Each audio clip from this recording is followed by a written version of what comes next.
Stormbender Senna was played for 6 games straight as a one-trick. Except for one game where 3-star Senna didn't happen, every match finished top 4. In the next patch, Mighty Mech, Senna, and Rise are all getting buffs, so it's a great time to get used to this comp in advance. Let's get right into it. First, Ginsu plus Golden Edge. Use Gnar, Xayah, and Kayle, especially Gnar, he's the best.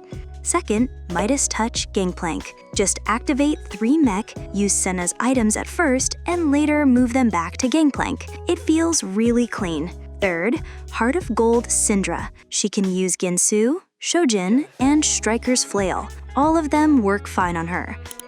At level 7, set up the comp just like on the screen.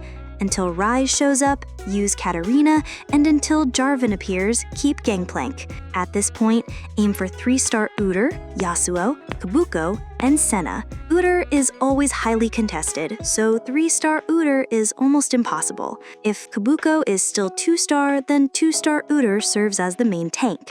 Once Kabuko reaches 3-star, Kabuko takes over as the main tank. And if Udyr also reaches 3-star, Udyr becomes the main tank again. Even if the rest of the board stays at 2-star, once Senna hits 3-star, it's time to push level 8 and add Akali. At level 9, add Lee Sin. Finally, replace Akali with Zyra to complete the final comp. For Senna, pick any 3 items from the 6 shown above. At least 1 mana item is recommended, like Ginsu's Rageblade or Shojin. For Rise, also pick any 3 items from the 5 above. Unlike Senna, Rise doesn't need mana items. Now here are the recommended ones. Striker's Flail is excellent on both Senna and Rise. They are multi-hit units, so the 30% damage amp is always active. For Executioner, Infinity Edge and Jilled Gauntlet might look strange, but that will be explained later in the power-up section. For Rise's last slot, Void Staff is highly recommended. Stormbender deals magic damage, so having Shred makes a huge difference. If Void Staff isn't available, Ionic Spark is still a good backup. Both Senna and Rise use Stormbender. In Stage 4, the chance to hit Stormbender is 36% on Senna and 26% on Rise. For Rise, the rate stays the same, but for Senna, it goes from 32% in Stage 3, then it rises to 36% in Stage 4, which is even higher. So in Stage 4, pick up Stormbender from Senna first, and then aim to get one on Rise as well.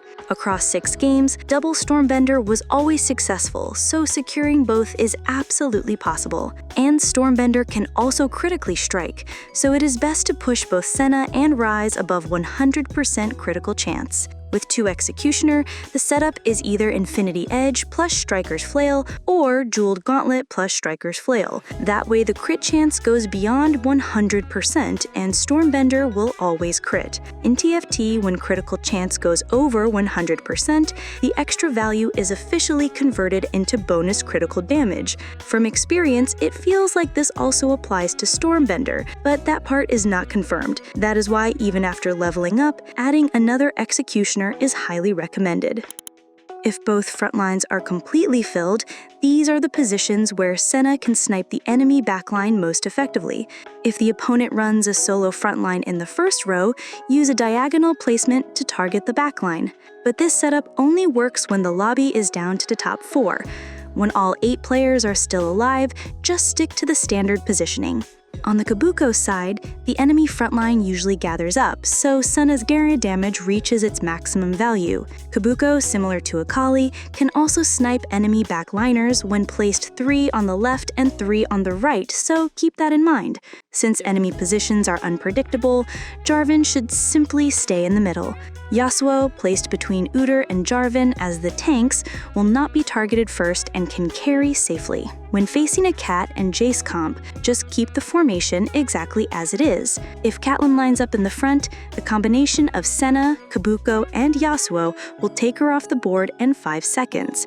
So Catelyn is forced to position diagonally against Senna. In that case, Zyra keeps blocking with Deadly Spine, and even if an arrow slips through in the brief moment when Spine is down, Zyra takes the hit instead. A smart Catelyn might move to the center instead of the edges to target Senna, but that forces the opponent to change the entire front line position as well. No matter how fast the actions are, it still takes at least 3 seconds, so there is enough time to react, so it's nothing to worry about. This comp needs more gold than expected, so taking at least one economy or reroll augment makes the game much smoother. There are 3 unique augments. Both mentor augments are solid, but the executioner one is still untested, so the value is unclear. The usable ones are Mana Zane, Sniper's Focus, and Gold Collector.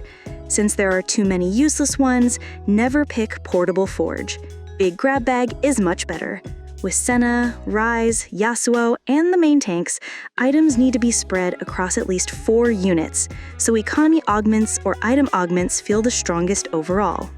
So yeah, the build-up started with Gangplank, but everything kinda fell apart and Stage 4 began from dead last. At this point, already holding 2 combat augments. Then it's time to roll down and build the level 7 board. But if Ryze doesn't show up, don't go all the way down. Even spending 100 gold sometimes won't bring him, so just chill for 1 round instead. Got lucky and ran into a weaker board, so it ended up being a win. Picked Spirit Link because HP was low, but looking back, Ryze had no items at all. Big Grab Bag probably would have been better.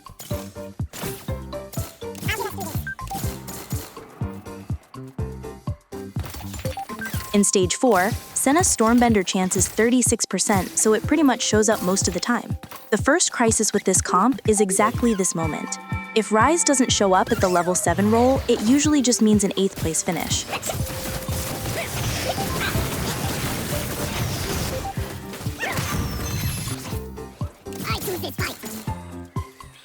Luckily, Ryze showed up in the very next round, and Stormbender dropped right away too. The reason for running double Stormbender on Senna and Ryze is simple. It's the easiest way to take out enemy backline carries. As you can see, Storm alone is enough to assassinate Twisted Fate right here. Even with just 2-star Senna and 1-star Ryze, they easily beat a 2-star Karma.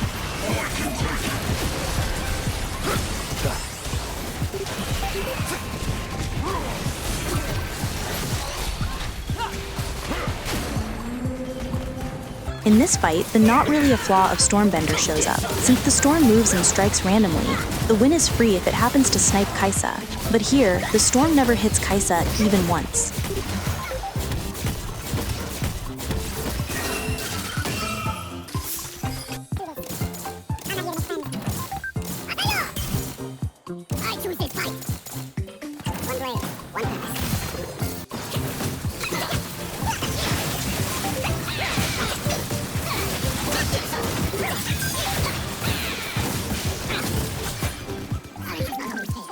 Looking at the damage graph, Senna dealt 5566 physical damage, while Storm dealt 3183.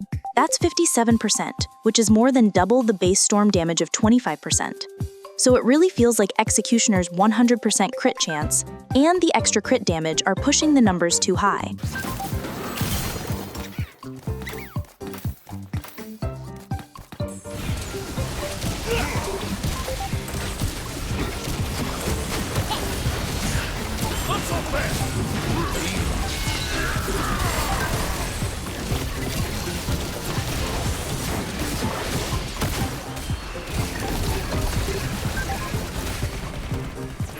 Looking at this damage graph, Senna dealt 5126, while Storm dealt 2708.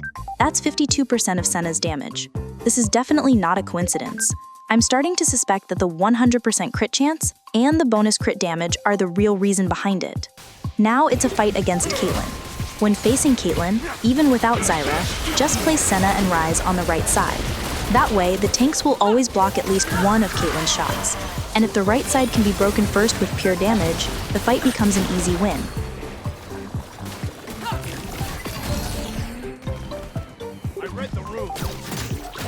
Finally, 3-star Senna is online. Let's see just how strong she really is. The opponent is running 6 Juggernauts with a 2-star Twisted Fate. Let's see how this fight plays out.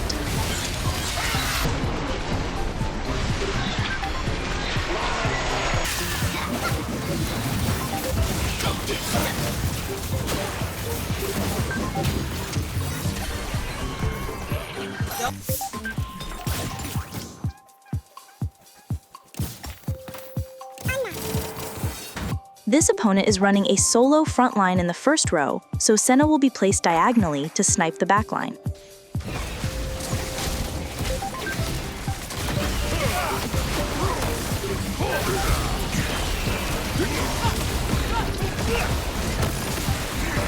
This Kai'Sa with over 9,000 and 110% bonus attack damage is tough. Can a 2-star Rise actually beat that?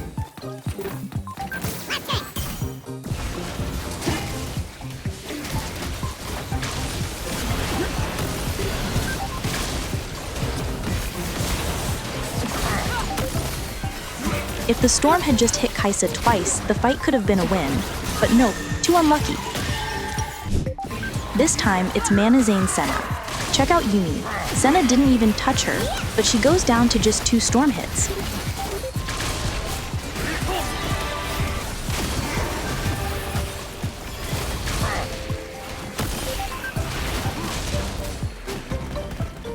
This opponent is running a solo tank in the front row, so Senna was placed diagonally.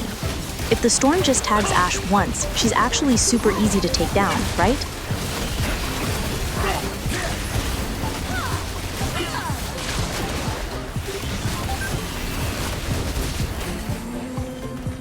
I read the runes. This opponent takes it even further, with Colossal Uter and a 2-star Duelist Twisted Fate. Can this fight actually be won?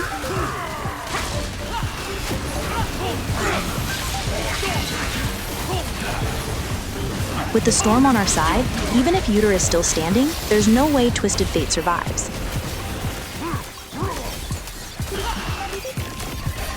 Easy win.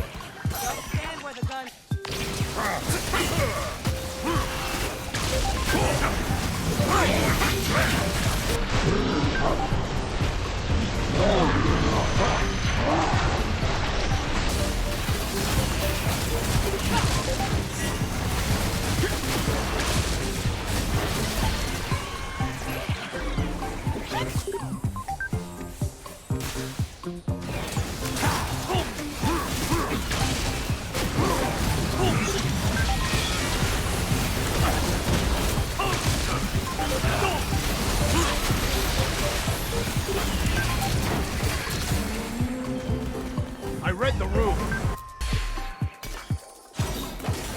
This strategy only works under specific conditions. Yasuo has to show up from the creep round, and from the snacks, one of over 9,000, not done yet, or waits has to appear. In this game, waits popped up. So stage 2 is all about losing every round to clear the wait penalty. From there, just run the standard 4 mentor mech comp we all know, but make Yasuo the carry with Infinity Edge and Edge of Night as the core items.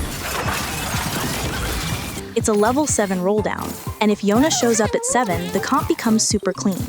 If not, Shen can be slotted in to activate 2 Edgelord instead.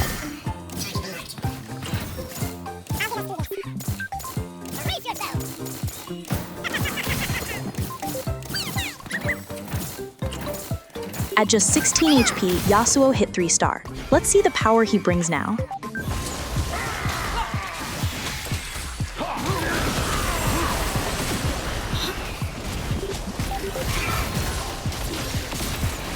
That precious Kai'Sa just vanished in a single cast.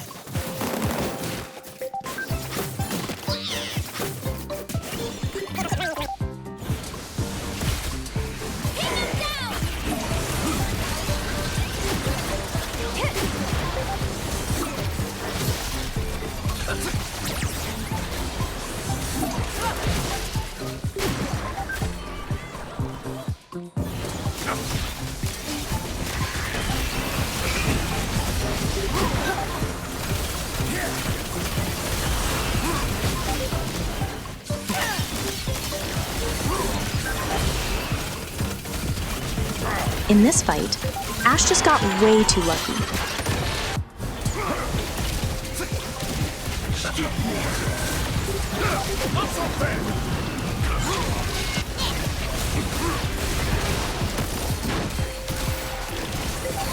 Even a full 2-star Tesla comp is completely helpless in front of Yasuo.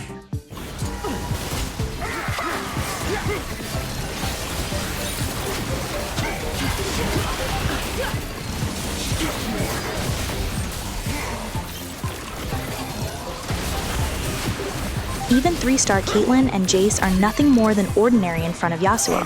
And to wrap it up, let's finish by shutting down a super-fed Yuumi 5 times in a row.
People keep running into...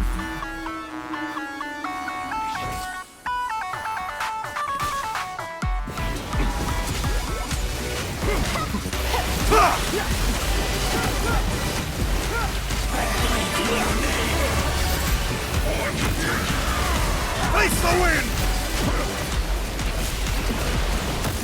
Hasagi! Oriegaton! I read the room.